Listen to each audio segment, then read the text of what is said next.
What up, and welcome to the Action Network YouTube channel. I'm Chris Raybon. And I'm Simon Hunter. The NFL slate presents a ton of lucrative options for the informed gambler, but there are also a bunch of potential landmines that you have to avoid when betting on games every Sunday. And in some ways, we have very different approaches to this.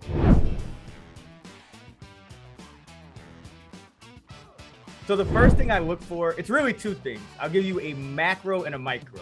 From a macro standpoint, it's underdogs that I see value on. I'm always looking to take points before I'm looking to lay points on the board every week. And from a micro sense, the first thing I'm looking at is the matchup in the trenches. That's the offensive line versus the defensive line on each side. How much pressure does the defense generate?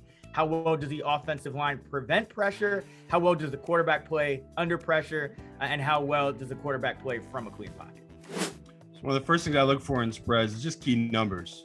7, 6, and 3 to me are the most important key numbers. And there's a lot of value on a weekly basis at those numbers where the bookmakers are going to hang 7.5, so they're going to hang 3.5. So they're going to say, all right, give us a reason to move this down or move this up. And trends are really important, but I'm a big believer in seeing what the public's doing and what the bookmakers need. And if you see the public's coming in heavy on one side, you can wait and you might be able to get a better number on that, because it's usually how the book's going to move that number is going to need more people to bet it to try to get more even action. So it's one of those, you do want to make sure you're not always with the public, but the public wins at a 40% clip. So don't be too scared if you're on the public side. So for over-unders, the first thing I'm looking for is something Simon just mentioned a moment ago, and that's key numbers.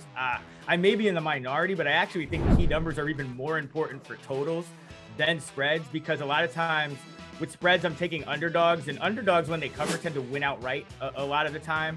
But when you're talking about totals, there are some scores that tend to happen a lot more often than others. Think 23-20. 24-20, things like that. Always looking for key numbers when I'm betting totals, because I'm betting unders most of the time. I find that there's just more value in unders, period, because the public tends to bet overs more than anything else when they're betting totals. So the majority of money in almost every game comes in on the over. So the line is always going to end up being shaded a tad bit that way. So key numbers are really important for me when betting the totals. So the next thing I'm looking at is the matchup. And since I'm betting unders a lot, I'll talk about it in the context of unders, but you can just apply the opposite if you're looking to bet overs.